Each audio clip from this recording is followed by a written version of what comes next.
We start now with breaking news. CBS News has obtained the video of former President Donald Trump's deposition with New York Attorney General Letitia James. This video shows the former president sitting for a deposition last August during a civil fraud investigation.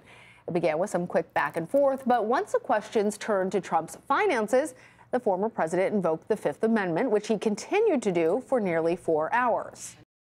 If you're innocent, why are you taking the Fifth Amendment? I was asking that question. Now I know the answer to that question.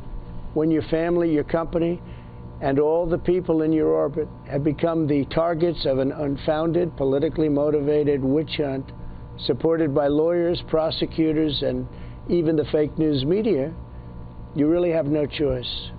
Anyone in my position not taking the Fifth Amendment would be a fool, an absolute fool.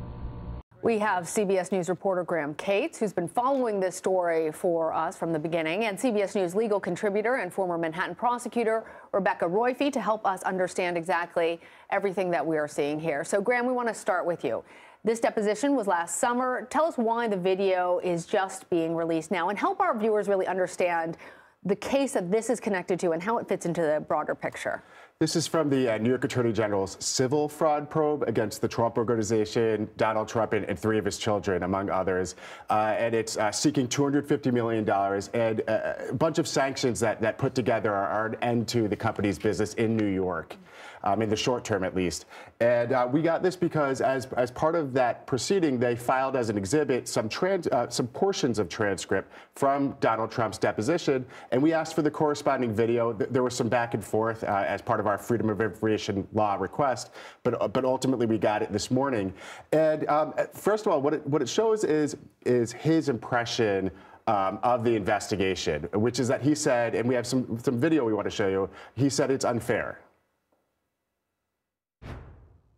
In her AG speech, she promised to, quote, shine a bright light into every dark corner of Trump's real estate holdings.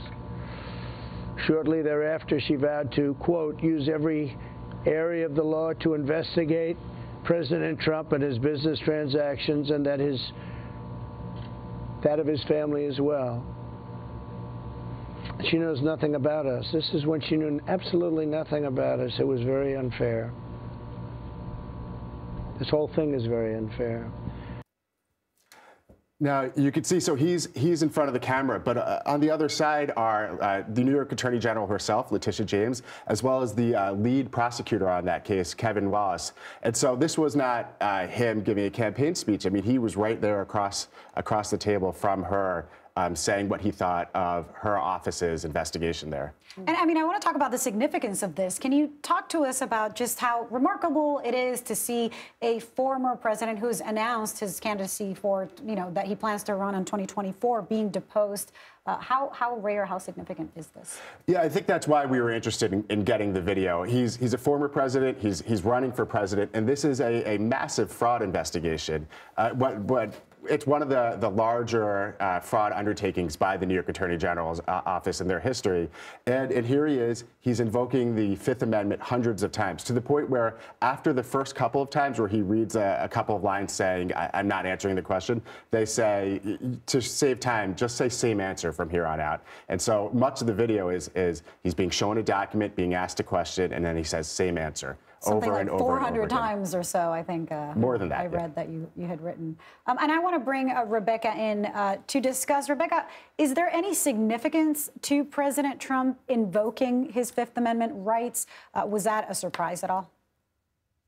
A great deal of significance and not so much of a surprise. I think the significance here is twofold. One is that it is essentially saying that answers to his question could incriminate him in a criminal case. And we know there's that parallel investigation going on in the Manhattan DA's case. And so he is suggesting, now he tries to backtrack and say, well, it's just because it's unfair, but there is, at least that's the implication that the answers to those questions could implicate him in that criminal case.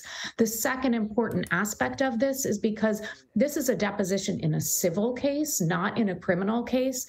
The fact that he has invoked his Fifth Amendment privilege can be used against him. And by that, I mean the jury can infer from the fact that he refused to answer these questions that his answers would be undermining to his position in that civil case. And so, that is a leg up for her proceeding in October, that she'll be able to use, not the substance because he didn't say anything, but the fact that he invoked the Fifth Amendment privilege.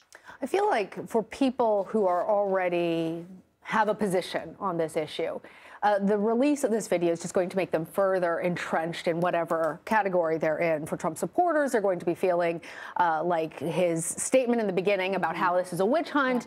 It all feeds into the same narrative for people who believe that he is guilty. They're going to look at all those times that he pled the Fifth and think that there's something in there.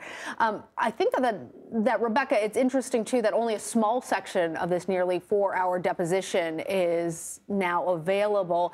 And for people who feel like there's something to hide, they're going to wonder if in the other parts of it that there's something more that supports what they're saying. Why is only a small section of this deposition available?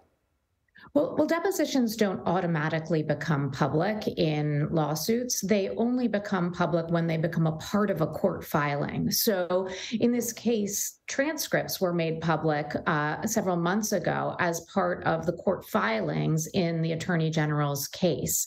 And then subsequently, if the public, through reporters or journalists, want to obtain the video background, then that should be made available, but only that part that corresponds with the pieces of the deposition that have become public. So I don't really think that it would be a proper inference to think that there's something nefarious going on about, what's in these pieces that haven't been made public. They are largely probably just less relevant to the case at hand. All right. We have a lot more to dig in on this. Obviously, this is just being released. We'll continue to show you more video and bring you updates throughout the day. Graham Kates, Rebecca Roiphe, thank you both.